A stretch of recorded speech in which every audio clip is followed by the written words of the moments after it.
question. Hello, hello, everyone. Welcome to NoCode North and our very first Northern Showcase. Thank you for choosing to hang out here with us today. We know you can be many other places. We wanted to take a quick moment before we introduce our guest to talk a little bit about ourselves and the NoCode North community. I'm Jeremy LaRue, a writer, director, and no-code, low-code developer from Vancouver. And in this group, I guess I'm the resident automations expert, and I'll be punching the buttons for today's stream. So if it all goes wrong, you know who to blame. And I'm Maggie Monceau. I spent almost 10 years building props for the film industry in Toronto before discovering Webflow and making the big move to designing and building websites. Now, I've been using Webflow for almost 5 years, and at NoCode North, I'm the creative behind the cool colors and our official Gathertown nerd. Hi, I'm Penny Olorenshaw, and I'm a web developer in Trenton, Ontario. I was a stage manager for 18 years for dance companies before I got into creating websites way back in 2006. I started building with Webflow in 2019, and more recently, I've been learning Airtable and automations. I'm excited to be working with Maggie and Jeremy and helping to handle communications for NoCode North. So our mission at NoCode North is to build a community of Canadian Webflowers and NoCode enthusiasts to connect and learn from and collectively grow opportunities for all. Our Canadian community events will happen in our gather space where we're planning show and tell sessions, workshops showcasing community member skills, networking events, and learning sessions on various subjects such as accessibility, design, automations, and anything the community wants to learn. And every 2 months, we're hosting our big special events, which is this one, Northern Showcase, open to everyone. We're going to humbly brag and show off to the world the awesome talent that we have right here in Canada by interviewing the best in design and no-code development. But before we start, we'd like to give a huge shout out to Reimar Tirado and Colleen Brady for all their support and assistance in helping us launch NoCode North. And big thanks too to Michael Collins for helping us rehearse. Hopefully we'll make you proud. And it's great to see so many familiar faces in the chat today. Hi, Maria and Colleen and Christopher Coleman and Pat and Morella and Reimar. Thanks so much for joining us today. Well, that is enough about us. Let's get to the main event and a little bit of housekeeping. If you have any questions, put them in the chat and we have time for a Q&A at the end. As this is a live event and anything can happen, in typical Canadian fashion, we're going to apologize in advance. Now, please help us give a great big welcome to the Northern Showcase first guest, Connor Finlayson. Hello, thank you so much for having me. I'm so excited. I want to say, what a great intro that was. The little pre-roll was phenomenal. That's all Maggie. We have a Yeah, great wow. team here. Yeah. So I'll just do a little intro of Connor before we get into the questions. Recently relocated to our Fairland, Connor Finlayson is the creator of Unicorn Factory, which is a freelancer marketplace, which was built first in New Zealand and is now in Canada. He recently teamed up with fellow Canadian Aron Korenblit to create Code Meets No Code, where you can learn to create simpler and more powerful workflows by adding code to your no code. So welcome, Connor. Thank you so much for having me. I'm very honored to be the first guest. I mean, obviously the three of you are huge members in the no-code community, so the fact that you have chosen me as the first is very humbling. Excellent. Well, we're very glad that you're able to be with us. So let's get right into it. And we'll answer the question on everyone's minds right away. Why Canada? Why Ottawa? And isn't there a lot less snow in New Zealand? So yes, there's a lot less snow in New Zealand. Let me just start off with that. This has been my second winter, and it's gonna take a few more for me to really get used to it. Why Canada and why Ottawa? So my wife is Canadian. We met in New Zealand, and she is a public sector nerd. I think that's how she describes herself. And so she worked in the public sector in New Zealand for a few years. but she wanted to come back home and kind of continue her career. And so moving to Ottawa was the obvious choice. And so we packed up our stuff. As soon as our first lockdown in New Zealand ended, and everything kind of returned to normal for a little bit, we packed up our stuff and we were like, let's go to Canada. And here we are. So we've been here for probably a year and a half now. And I've been loving it. Excellent. Well, who wouldn't, right? But is there Yeah. anything about living in Canada that you've found surprising that you weren't expecting? Yes. So obviously everyone thinks that Canada is incredibly cold, but it actually what surprised me more is how hot it gets in summer. That was something I didn't see coming. But overall, I'd say that there are a lot of similarities between the New Zealand culture and the Canadian culture. Just the way that people are is very similar to each other. Um, the way I kind of look at it is Canada is just a very magnified version of New Zealand. And so there's just a lot more exciting things to do here. Excellent. Good. And because I promised Twitter that I would ask, do you like poutine? Okay, way too much. I am a big fan. So we have this thing in New Zealand called loaded fries, which is really like what I think they think poutine is, but it's not anything close to it. I try to stay away from it as much as possible, but there are some good options out there, especially because I'm in Ottawa. It's not that far to go over the bridge to Quebec, and they really know what they're doing. So we do occasionally make the little roadie to go get some poutine. Take the dash across the border. You know it. All right, excellent. So everybody has an origin story of how they got into using Webflow and NoCode. Did you Mhm. have a background in web design and experience with other web design tools before you started down this journey, and why did you choose Webflow? Yeah, so I did not come from that background at all. So the way that my entrepreneurial journey started and that ultimately led me to Webflow was I graduated from university. Um, I definitely showed up to university, but let's put it this way, I did what was required in order to get a degree. So as soon as I was done with university, I realized that I probably had to add a few more little things to my CV. So our university was organizing this entrepreneurial boot camp type of thing, and I teamed up with two developers and we started working on a little app. Now, because I didn't come from a technical background, I kind of had to figure out how can I make myself useful to the team. And so I started exploring the marketing side of the business. So I spent a bit of time researching Facebook advertising, and I started doing that for a long time. Also, when I started my freelancing, that was primarily what I did. And one of the things that you have to do as a Facebook advertising person is set up landing pages for campaigns. And so I researched a whole bunch of different tools that I could use to quickly spin up campaign landing pages. And honestly, I tried everything. I went down the WordPress route. That didn't work for me. I even signed up to Code Academy, but I mean, I didn't really want to become a developer. I just wanted to set up a basic marketing website. And then I still think to today that it was just sheer dumb luck that I think I stumbled across Webflow. I tried it out. And what really sold it to me was that I built a little demo site and I saw that you had the ability to actually export the code. And so I built a little website, I exported the code, and then I showed it to my developer friends, and they couldn't figure out how I built the website. They thought that I coded it, and that the moment I saw their reactions, I'm like, I'm sticking to this. And so I started off just building landing pages for our startup, also for other people who needed help, local businesses that wanted to set up little campaigns. And the more time I spent working in Webflow, the more I realized the types of things that you can do with it. And that ultimately led me to then building the Unicorn Factory. Right. And so you had built other sites or beyond the landing pages, had you built other sites before Unicorn Factory, or was that the first So big site you did?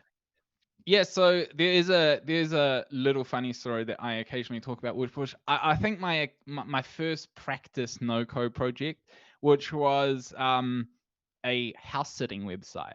So at the time, I was building landing pages for just businesses, for myself, that kind of stuff. But then Webflow put out a blog about how they built Webflow experts, which was a huge inspiration to the Unicorn Factory in the end. But I was really fascinated by the idea of using the CMS to build little directories. And at the time, a friend of mine had gotten in touch with me with an idea for a house sitting company. And so, long story short, what he was trying to do is kind of live in nicer places without having to pay the rent in Wellington, because our places tend to get a bit cold. Our places are a little bit damp from time to time. And so that was a really good way to kind of live in nicer places without the associated costs when you're a student. And so I was like, you know what? This is a good use case. Let's practice it. And so I built this like little landing page website. He did all of the SEO side of things. That was his thing. And that was technically the first thing that I worked on. It was this little house sitting website. And we actually went around Wellington, my hometown in New Zealand, for 3 months, just living in different people's homes. And so we ended up closing it down because we started to realize that you probably, like other people started signing up to it. And we're like, we don't want to take any liability here with like connecting people to each other. So I was like, let's do something safer and let's like refer freelancers to businesses. And so ultimately that was my first little project. It didn't stick, but it was a good way to practice my Webflow and Zapier skills. Absolutely. So you did use Zapier on that site as well? I was going to ask what tools you were using for Unicorn Factory. So for me, the starting point was really Webflow, then Zapier. So I was using Webflow for other, like obviously for building simple sites, but Zapier was introduced to me through Webflow because they actually talked about it in their blog post around how Webflow experts worked. And up until that point, I had never heard of Webflow, and even not Webflow, Zapier, but even at that point, NoCode wasn't even really like a thing like it is now. It was just kind of like Webflow wasn't considered a NoCode tool. It was like a website building tool. Just over the last few years, NoCode really became an umbrella term for all of these different tools that people use. And so as soon as I discovered Zapier, I was like, wow, there are like so many great things that you can do with this. This is like all of the stuff that all of the developers do, but I can do it visually, which was an absolute game changer for me. Like I found it super exciting. And as soon as you start diving into those tools, by default, you'll start coming across more and more use cases that present more tools. And so eventually I also found Airtable, but the actual starting point for me was just Webflow and Zapier. Great. All right. So beyond Webflow and Zapier, then now what are your favorite no-code tools and have they changed over time? So I use a lot, way too many, one would say. As soon as I started making YouTube videos, things just got out of control because I had to find a way to make content. So I was like, oh, that looks like a fun tool to try. And so now I use a lot of them. I'll probably say that if I had to say what my favorite one is, I mean, you just can't argue with Webflow. I mean, what Webflow allows you to do is really on another level. And it also was the tool that kind of brought me into this world. It really gave me a feeling like now I actually don't need to rely on anyone to build sites. And so for me, Webflow will always be number one. But I also feel like Airtable is up there. They do some amazing stuff. What I love about Airtable is that they're constantly putting out newer stuff. They're constantly updating their platform. Automation tool wise, Zapier was a great place to start. Nowadays, I'm using Make or Integromat or whatever they're called at the moment. And that has been amazing. Just the automation side of things I find fascinating, and the tools are getting better. But then there are also smaller, very specific tools that I really appreciate. For example, I really love what Chris Spaggs is doing with JetBoost. That was like a really fun thing. MemberStack was what helped me monetize the Unicorn Factory for the first time on a bit of a larger scale. And then there's so many newer up and coming ones that, I mean, like the stuff that FinSuite does, and it doesn't stop. Like we're like in such a great time to see a whole bunch of people work on really amazing use cases. And I only think it's going to get better from this point forward. Right. I completely agree. The pace at which things seem to be coming out now is almost a little too much to keep on top of at times. Oh, for sure. Yeah. So I first heard of you after the NoCode Conf in 2019, and you had done a presentation on building Unicorn Factory. How did being part of that conference change things for you? Oh, Oh man, I mean, like that conference and speaking at that conference was like, honestly, it changed the kind of path that I was going down in my career. Like before that, living in New Zealand, like there are not that many people that you come across who are interested in the same thing just because of the sheer scale of New Zealand. And so I think the first experience was like just going there and meeting people who were interested in the exact same things as you, was amazing. I met so many great people there. I met Aaron, I met Ben Tossell, who runs MakerPad. I mean, everyone at Webflow. Nelson. Okay, so for me, Nelson was like a moment. When I saw Nelson in the flesh, I was so starstruck because he was someone who I had learned so many different things from. I also Who else did I meet? There was so many people. It's like even hard to like mention them all. Like I stayed in an Airbnb with the MemberStack guys, and it was just such a fun time. Speaking at that conference was an unbelievable opportunity. At the beginning, I wasn't actually sure if I wanted to apply to it because I was kind of like, really, do people really care how I built this thing? Like, it seems like such a random thing to talk about. But I got like a lot of encouragement from people who did know how I built things, and just going there and presenting it was an absolute just changed everything for me. As soon as I put it out there, I had a whole bunch of people who reached out to me wanting to know how they could do it. And so I would jump on calls with people all over the world and basically give them like tips and tricks on how to do things.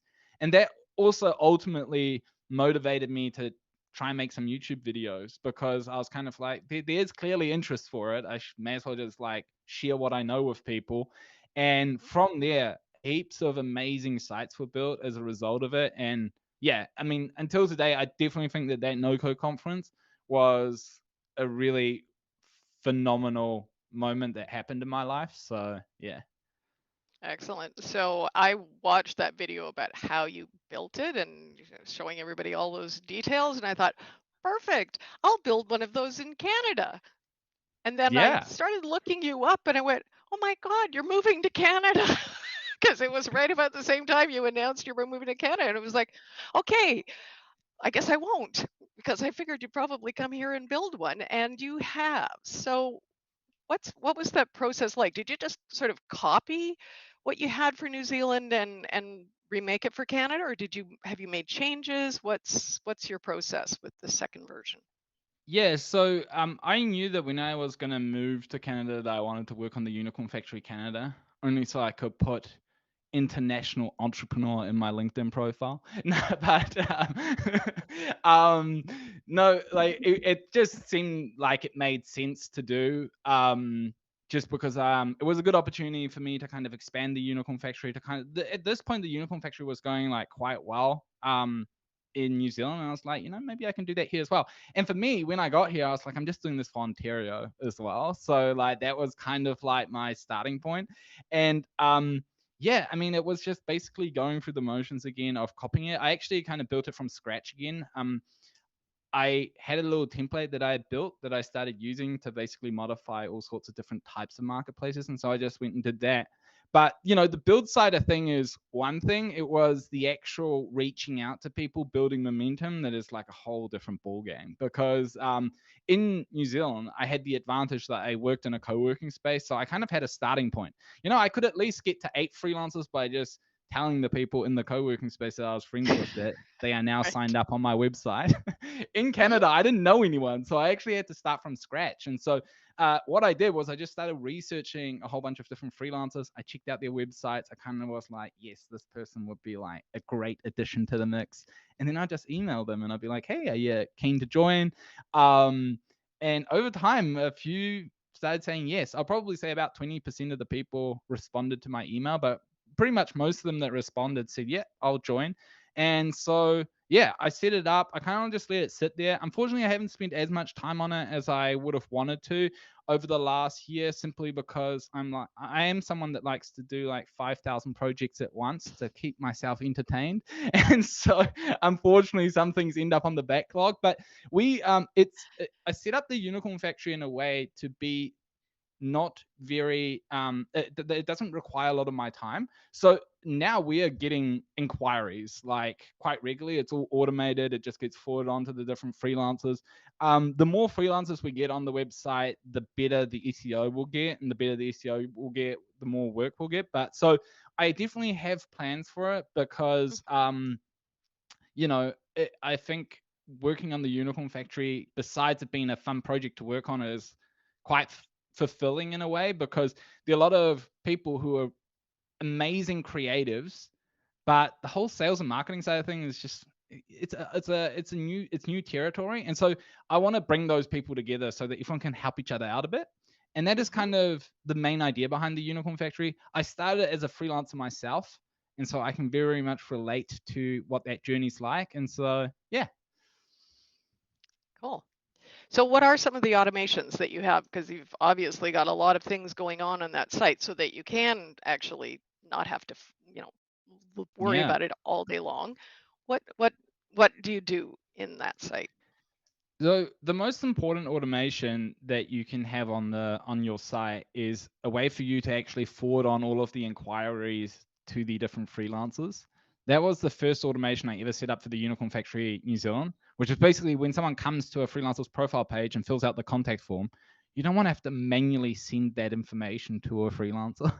And so that was the first one that I set up in Canada. And I've got a few that basically allow me to create landing pages for new cities, that if a new freelancer signs up from, say, Hamilton or something like that, that it automatically generates a page and adds them to that page, and a few little things like that. But ultimately, it takes a lot less than one might think, because the Webflow SEO is really good. And so ultimately, over time, that will take care of the traffic. And then you only need to really make sure that you're automating the high volume tasks. And the most high volume task on the Unicorn Factory is always going to be the direct inquiry or the lead workflow. And so I've got that. I've got like another 8, but in New Zealand, I've got I've got like 60 of them because I've got so many other things going on. So yeah. Right.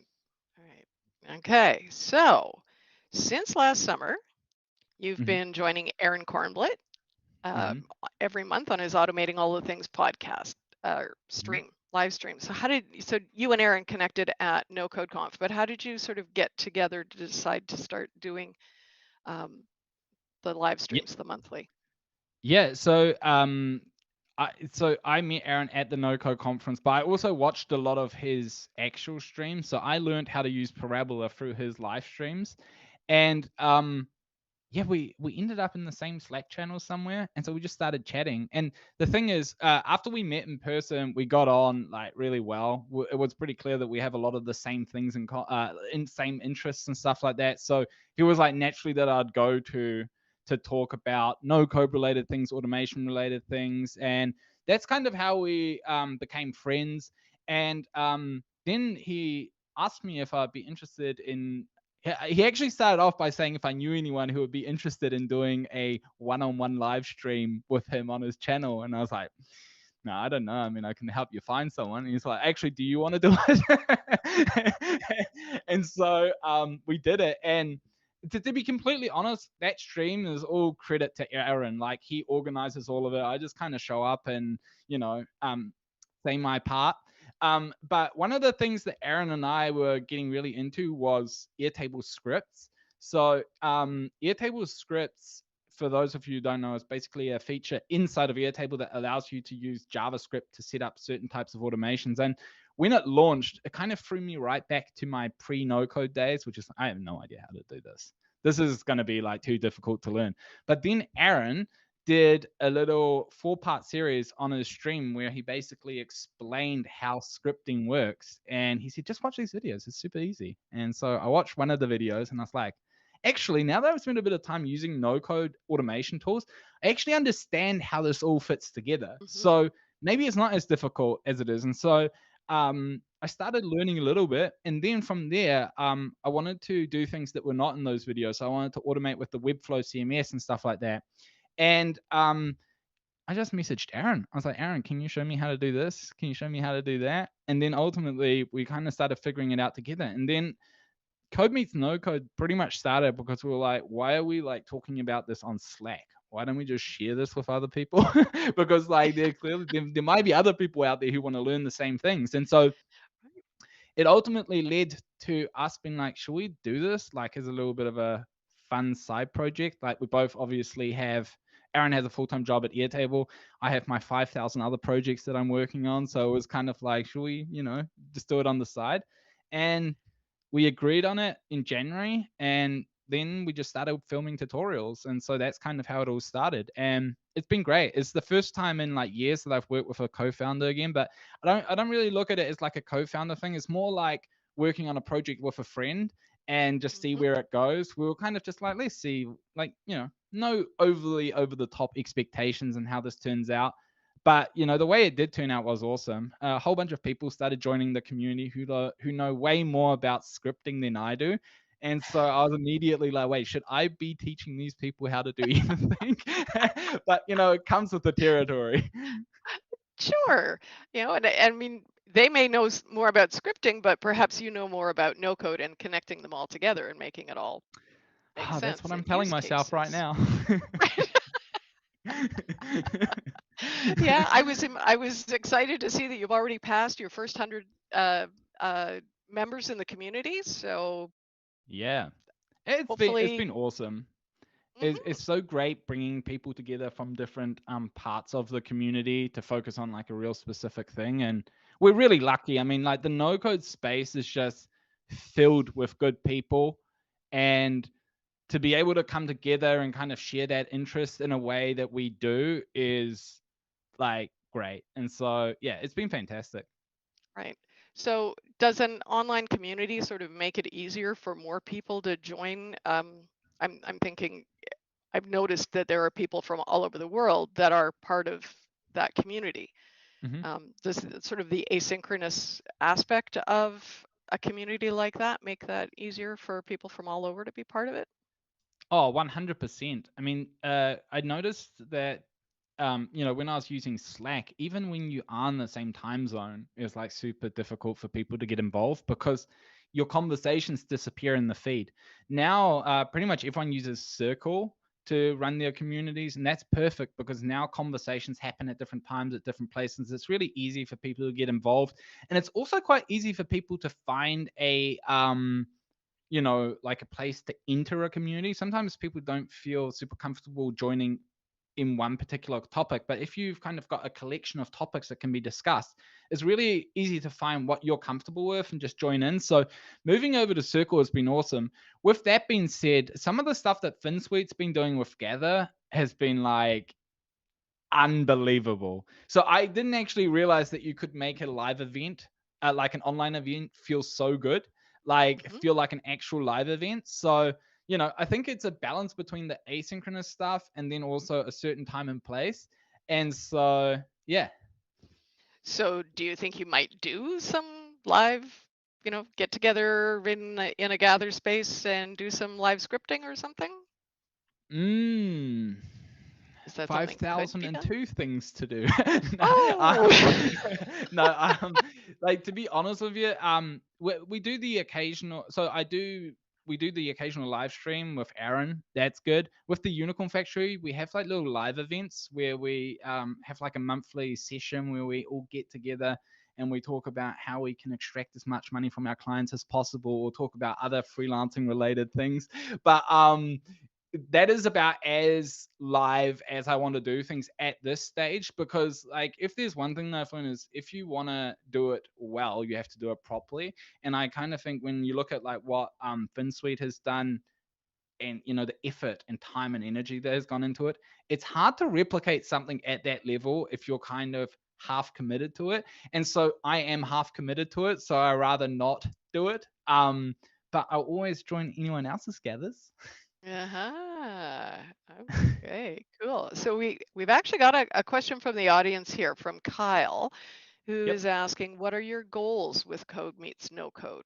Where do you see that going in the future?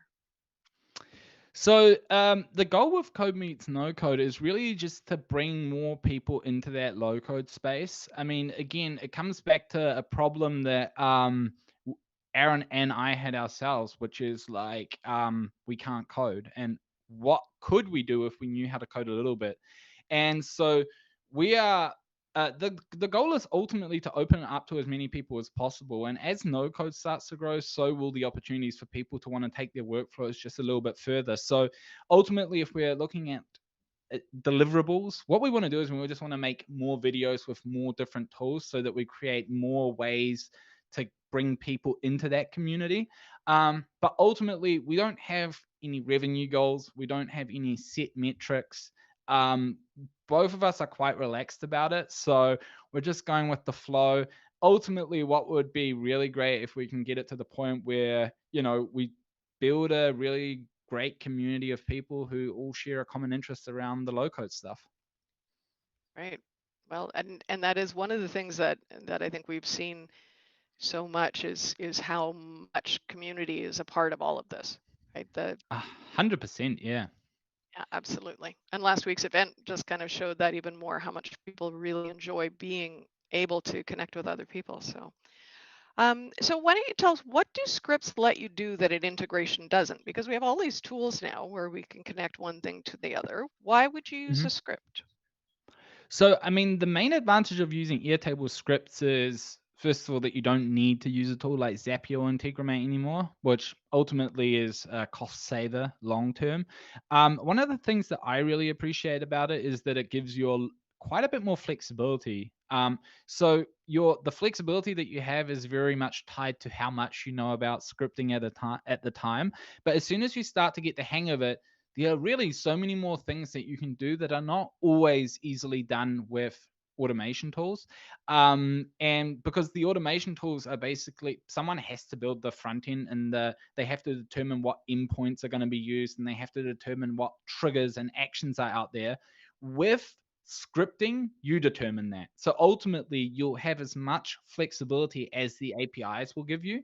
And so that is ultimately what it comes down to, as like the key advantage is more flexibility, and you don't need to use an actual automation tool. With that being said, I also just like scripting. I find it more entertaining. It's a bit more fun. It's a bit more challenging. And why Right. do I think, things simply when you can make it more complicated on yourself? why, right? I mean, it's easy to go click, click, click. Look, it's all connected. But if you could spend an hour or two like beating your head up over a script, why not? Tell me about it. So are there times when you might continue to use a third-party tool just for certain types of things and then use a script for something specific? So I think the most common use case that I use Airtable scripts for is to actually send data from Airtable directly to Webflow. So instead of having to set it up through whatever automation tool there is, I can actually just send data straight away from Airtable to Webflow, and I can use a button for that. I can do the create and update thing. I can do the delete thing. And so it's just a lot more convenient, I find, if you are using Airtable as your like source of data, and you want to make sure that whatever is in Airtable is the correct like data point. And so that is mostly what I use it for. We're getting a bit carried away now. Like, we're discovering more and more things, and so we're adding more tools to the mix. I'm trying to build out more complex workflows with it. And there's things like if and else statements that come into play, and this and that. And it's like, I can't even keep track of it anymore. But ultimately, the goal is to basically speed up workflows, make it more fun, and make sure that nothing breaks in the process. Right. Yeah. If and else, those kind of conditional statements can just take you down a whole rabbit hole for certain. Yeah. All righty. So where do you see the no-code space going in the next few years? What's your prediction? Yeah, well, I mean, I honestly think that it's still, relatively speaking, early. I mean, it all kind of, I think, especially over the last few years, there's been like quite a shift in terms of it becoming an actual thing, an actual space. And you can see it with the types of tools that people are creating and the use cases that are being solved. I mean, I still remember when MemberStack wasn't a thing, and there was actually no way to have user accounts on Webflow sites and all those types of things. And so nowadays, the speed at which people are launching new projects that help you build specific use cases is increasing. And so I actually think tools will get simpler. It will create more opportunities for people to get started. And yeah, I mean, I think ultimately what that will lead to is more people joining the space. That will create more use cases that can be solved for, and there'll be so many different things out there that you can do to really do what probably developers can do right now. Right. And so would you recommend if somebody was sort of trying to decide, they weren't already coding and they Mhm. were trying to decide, should they learn code or should they learn no code? What would you recommend to them? So I think it depends on what it is that you're trying to achieve. If you want to become a developer, then I would learn how to code. If you want to build a business, or you're a designer, or you're anything but a developer, then use no code, because the path to getting whatever you're trying to get up and running is a lot faster. And so the one thing that I always remember is that when I was working on the Unicorn Factory, I never ever had the intent to become a developer. That ship sailed when I couldn't figure out how to do something in JavaScript on Code Academy. But I still want to build businesses. And so I feel like that is the distinction that you have to make. If you want to become a developer, for sure, jump and learn code. If you want to just build things on the internet, no code is the perfect place to start. And ultimately, things will potentially lead you down the code path anyway. But yeah, so that's kind of how I look at it. Cool. Okay, so those are all the questions that I've had, but I think we have some questions from the audience. Cool. I think Maggie is going to lead us through some questions here. Yeah, so just starting with an easy one there, but I'm more on the front end side of things, and I was just wondering, like, what advice would you give to someone who's just starting with automations? Yeah, so if you are like specifically focusing on the front end, mostly working with Webflow, I mean, the first step is like getting familiar with the CMS. I think that a lot of designers already kind of get the hang of it. But one of the things that I do is think about, if you're working with clients and you want to give them a way to update the CMS from, say, a database, to connecting Airtable to Webflow. That is a really fun little thing to work on, a fun little project to work on. And it's also not that difficult to kind of get the hang of it.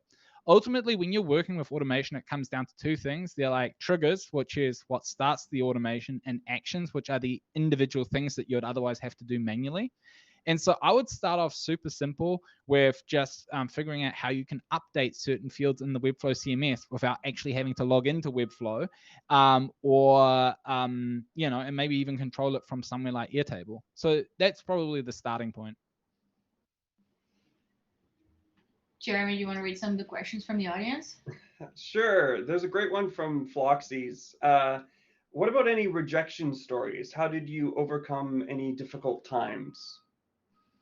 I mean, the first startup I ever worked on was a complete disaster. No. No, so I mean, when I came out of university, I was applying for a lot of jobs, and I was just not getting them because I clearly didn't care about university, and I thought I'd get away with it up until the point where you start to apply for all of these jobs that the people that you went to university with are also applying for. And it's kind of like, that was kind of the starting point. So I built a lot of my self-confidence in the earlier days of me working on my own startup around my actual startup. And so the idea at the time was this app that was like Tinder for food deals and drink deals. And, we kind of got it quite far. The only problem was that we were new to it and we didn't know anything about building a business. And so I think our starting monthly price was like $600 a month. And I mean, like, I don't know, it was questionable, like our pricing strategy was bad. There was a lot of things. And so as a result of it, there was a lot of rejection. And not just was there a lot of rejection, there were people that were quite critical about it all as well. But ultimately, you kind of roll with the punches after a while. I think especially when I started the Unicorn Factory, I was just kind of like, yeah, this is a fun project to work on. I started to take feedback a bit more for what it was. I didn't take everything so personally and stuff like that. And ultimately, that kind of led me to where I am today. And so, I think rejection in any way, shape, or form is just part of, doing anything. And so the more you expose yourself to it, the more you'll you'll be okay with it. I hope that answers the question. No, definitely. Colleen Brady has a good one. Do you have a process for evaluating new no-code tools? Yeah, I mean, I give everything a try. So I look at it. The thing is, I very rarely implement something into the unicorn factory unless I am very confident in it. And so I have often used tools that have just come out. And I mean, I build my own little thing, so I know what an MVP is. But in certain situations, when you are incorporating a tool into your stack of tools, they have to be a little bit further beyond the MVP stage if we're looking at a really big project. And so there have been tools that I've tried out where I've been like, this is not quite ready yet. But then I've tried it again in the future and I'm like, wow, this is awesome. In fact, one of the tools that I've recently rediscovered that has been phenomenal is a tool called Teller, which is like a fancier version of Loom. And when I used Teller first, so the guy that started it is also a New Zealander, so that kind of drew me to it. It was kind of cool, but it didn't really have a lot of features, and it was definitely not something that I'd replace Loom with. But now they have had 6-7 months since I tried it to work on it, and they have done so many good things. And so it's mostly a question of when the right time is to use something. And so the earlier a tool is in the life cycle, the more likely they're not really going to be incorporated into the stack. But yeah, I think I do like seeing what people work on. I do like supporting no-code builders by playing around with it, but ultimately it has to serve a function in the business in order for me to really incorporate it. And so that's kind of how I look at it. Great. So Albert Franklin was asking, in your opinion, what is the best argument to convince clients to build their sites using Webflow? That's a question we hear in a lot of places. I mean, when I was still building sites for clients, I would say to them, we can either build it in Webflow and it will be easier for you to fix it yourself, or we can get some developers, and every single time you want to change the text on your website, you have to pay them their hourly rate for fixing it. And that usually ends the conversation right there. Because like ultimately it's about you kind of need to be agile, and you can't be reliant on one source or one particular person. And that is what tools like Webflow do. I mean, like anyone in your team with the login can log in and make a change to the website without breaking the entire site. I know that there are some Webflow designers, developers that prefer if clients don't do that, but ultimately that is the option that you are giving them, because you're giving them the flexibility to make changes whenever they need to be made. So if from one day to the other, a client decides that they want to change the headline on the website, that is something that should be able to be changed in seconds. And so that is ultimately what I always say to client. It's an opportunity cost. If you decide to hire a developer to do this stuff, then you also have to consider that whenever you want to make changes, only they can do it. And so, yeah. Yeah, that does tend to get people kind of thinking about, their options. Albert is also asking, in your opinion, what is the best no-code tools for sending emails from your site, and why? Great question, because I think about this a lot. I don't know why, but I do spend a lot of time thinking about emails. So there are two different types of email tools. Number one, you've got marketing email tools. And so I use MailerLite, but I mean, they're like a bazillion out there. There's ConvertKit, all those kind of things. And so I use those for comms with freelancers. Now, when you are building something like the Unicorn Factory and you have transactional emails, so forwarding on inquiries to freelancers and, sending confirmation emails whenever they make changes to their profiles, then what you want to do is you want to use a transactional email tool. And the one that I use is MailerSend. And MailerSend is really good because it has an integration with Integromat and Zapier and those types of things. So you can actually just plug it into your existing workflows. And so the most important thing to understand is that transactional email tools are not super convenient for sending out marketing emails, and marketing emails are not really the right email tool to use for sending out transactional emails. And so ultimately, that's why I have those two different ones. Right. How much do you judge a new tool by its marketing website? Which is another question from Kyle. I mean, if it's built in WordPress, it's an absolute no-go.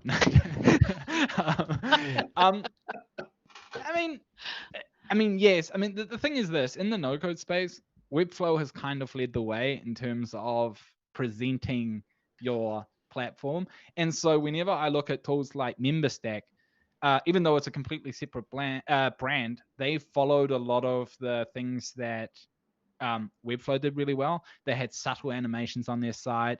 It was still kind of minimalistic, not over the top in terms of all of the like brand layouts, all that kind of stuff.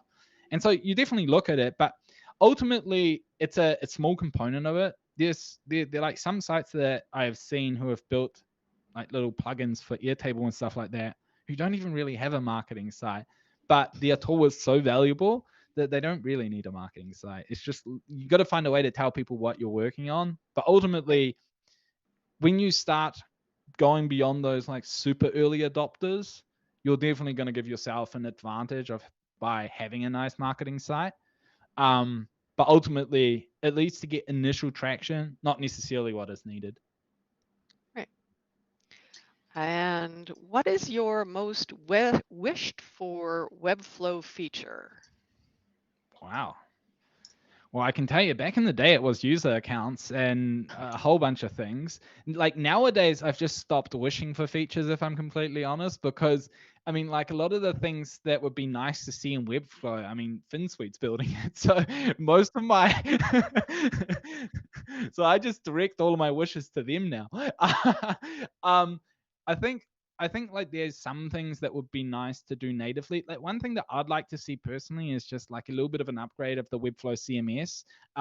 Just different field types, map it a lot more like something that Airtable is doing. But with that being said, I also have to say that it's what I appreciate about Webflow is that they've kind of stayed the course with building the best website building tool possible. And so for me personally, I'm okay if they just keep doing that. They keep focusing on that instead of widening what they do into multiple different areas. I mean, Airtable does a really great job as a database tool. Zapier is a great tool for automation.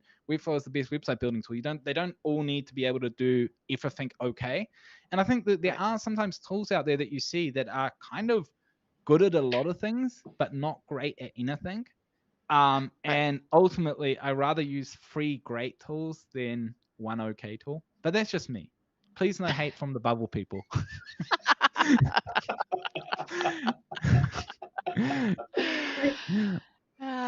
If you get any downloads, that comment was responsible for it.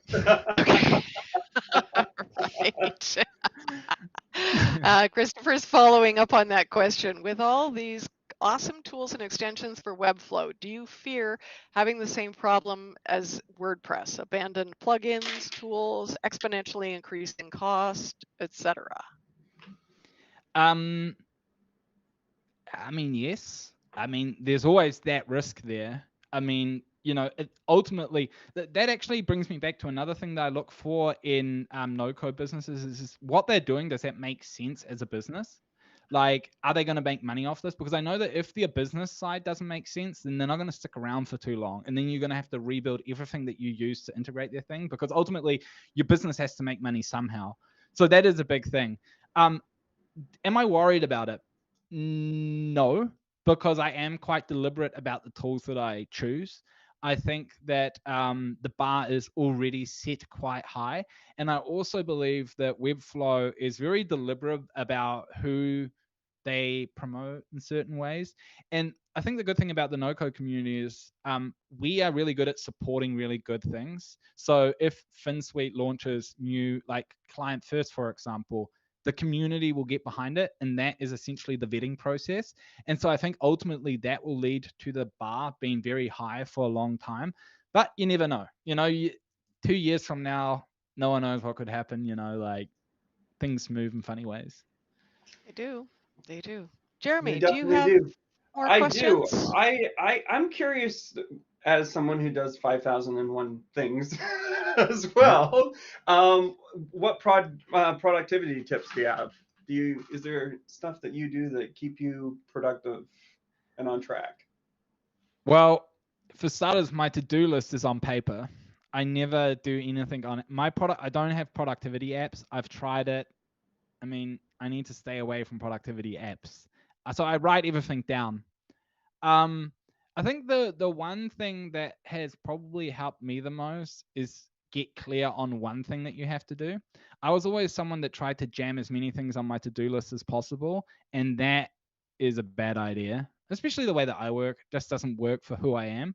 So every day I have one thing that I need to focus on, and I actually allow myself to kind of drift away and do other random things throughout the day. But whenever I come back to work, I know what the one thing is that I have to do.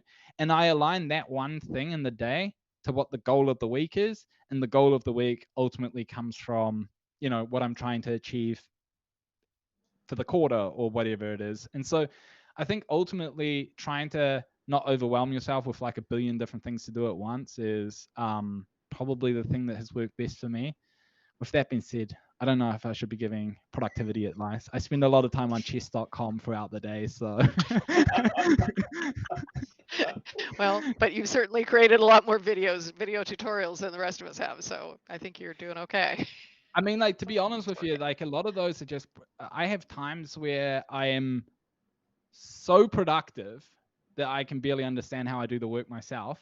And then I have periods where I'm not productive at all. And so, I try to be consistent over the course of a month, but I do understand that there are going to be periods where I'm going to be more productive than other times. And for example, when I'm working on, say, a bigger workflow or making a series of videos for, say, Code Meets No Code, once I get going, I'm going. Like I can just smash out the videos. I don't overthink them too much. You kind of get into a role. And so I batch that stuff quite a bit. And that's when I start to be quite a bit more productive, but I'm not always productive. Like, yeah, like I said, a lot of time on chess.com. Okay, so our last question from the audience, I think, is going to be from Albert again. Since you're already using Make and Zapier extensively, what are some of the use cases for you using Parabola? And are you using Parabola? Parabola. Well, okay, so the reason why I used Parabola at the beginning was because, and I still use Parabola, by the way. For starters, one of the biggest problems that we had in the no-code space was data syncing. So when you want to send individual records from, say, Webflow, say Airtable to Webflow, Zapier was a real good tool. Even Integromat was good for it. When it comes to sending entire data sets, so let's say, for example, you have 100 records in Airtable that you want to send to the Webflow CMS. There was no real tool out there that was really good for it. Parabola solved that problem. But honestly, Make, Integromat, they have really stepped up their game over the last year. I was struggling with Integromat at the beginning because there were so many like little buggy things in the UI that just didn't make sense. For example, you had to manually save your workflows, which was very counterintuitive to what would happen inside of Zapier. And so that caused a lot of frustration. But over the last year, they've really stepped up. And one of the things that they allow you to do is to do database syncing. So at the moment, there's still a few use cases where where Parabola is still the better tool. For example, when you're data syncing with multiple tools at the same time. And so there's a workflow where I import all of the Google Analytics page views on the Unicorn Factory so I can send it to the Freelancer Analytics dashboard. And so I'm working with the Google Analytics database. I'm using Webflow. I'm using Airtable. And so Parabola is still a good tool here. But with that being said, Integromat or Make is stepping up. And yeah. Right. All righty. So we are at the end of our time. Connor, thank you so very much for joining us. How can people find you? How can people find you online? What are all your coordinates? Well, Twitter at Finlayson Connor. Come hit me up. I always like catching up with people. YouTube, if you want to learn, if you want to see some no-code tutorials. What else? I've got a website as well, where you can, I've got like a few little like 60-minute things on there, like just videos that are a bit too long for YouTube that I put on there. So the entire journey of the Unicorn Factory from start to scratch is on there. And yeah, I mean, other than that, just the socials is good. I'm usually around, open to chat with people. And Code Meets No Code as well. And Code Meets No Code, of course. By the way, we haven't even mentioned that we're all wearing plaid. What's going on here? We got lots of comments at the start of the. Oh, did show we? about it. Yeah. we called each other in the morning so we could dress alike. Yeah. I know. It sounds like it was coordinated. It was not. We all showed up like this. Yeah. Well, actually, Connor, I was thrilled when you showed up in a red plaid shirt. It was like, oh, I never even expected that one at all. So that was great. As soon as I got invited to this went straight to the dry cleaner. I got it ready for this occasion. I definitely need to get a plaid shirt now. I have to match. This has to be the thing. Yeah. All right. So, Jeremy, do you want to read us out? Sure. And so I guess if you've enjoyed this video and this live stream, then please like and subscribe and check us out at our website at nocodenorth.webflow.io and find out all about the rest of us. And you can follow us on where are we at? Twitter, LinkedIn, Facebook, and Instagram. So yeah, we're what are the digits for those, Penny? Oh, it's better to go to the website and you can link directly to them from there. There you go. They're all slightly different. So yeah,